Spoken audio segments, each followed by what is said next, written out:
much, you worry me to death. You talk too much, you even worry my pet.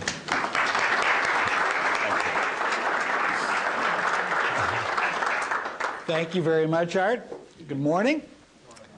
I know that you're all very busy. I appreciate your taking the time to attend this workshop, and it's a pleasure for me to be with you today. And I have a question for everybody here. How many of you expected me to say exactly what I did? Almost word for word. Thank you very much, Art. It's a pleasure to be here. I know you're busy. How many expected that? And the answer, of course, is that everybody here knew exactly what I was going to say.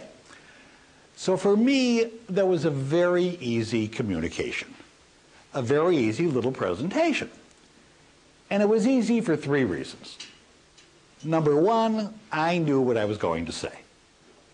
Number two, you knew what I was going to say. And number three, I knew that you knew. I could have mumbled. You all would have understood, good morning, my name is, because that's how meetings begin. It was my line. And in our everyday lives of communications, we have certain stock lines. You walk into a clothing store, and a salesperson approaches you. What will that salesperson say? May I help you? Aren't they creative? They don't have to be. It's their line. Then we have a line.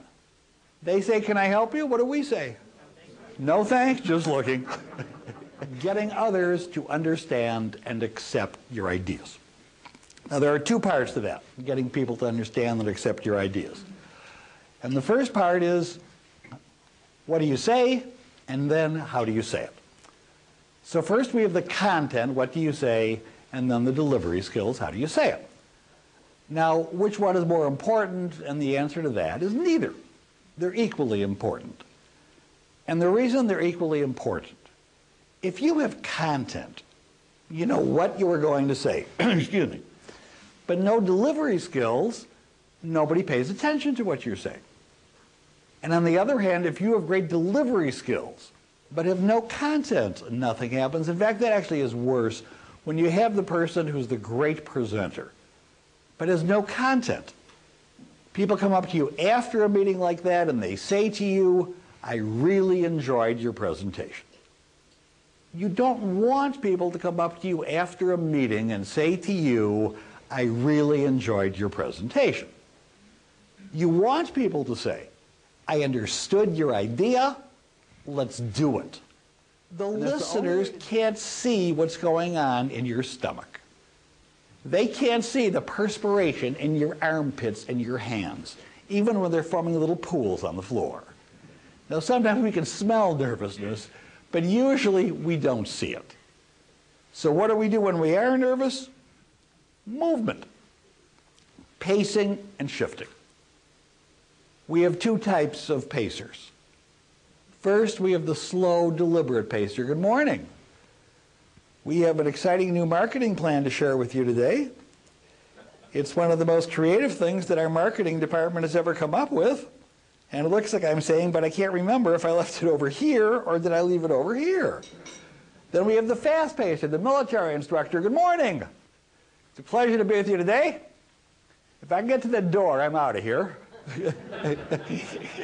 Now, there's nothing wrong with movement if there's a purpose to the movement. If I'm talking about cost and somebody told me Art's interested in cost, I'll come here, I'll talk to Art. If I want to point something out on a screen, I can walk over and point it out. So I'm not saying you want to look like a statue. Again, if there's nervousness, the voice cracking in a presentation, good morning. And that happens. Your throat gets tight, your voice cracks.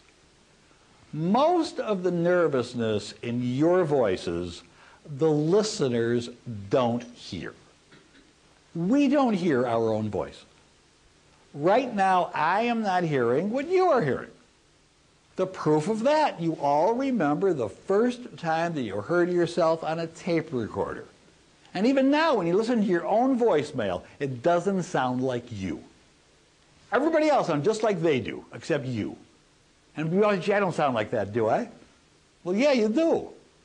That's the voice. We all think we have a better voice. You don't. That's the voice that other people hear. So you'll feel the vibrations, but most of the time the listeners don't hear it. Non-words we do hear. Non-words are words like you know. And good morning. I got here this morning, you know, and we couldn't get power to the projector, you know. And I thought, well, how am I going to do this without a projector, you know? And you want to say, no, I don't know. The reason we put in these non-words is we are afraid of silence.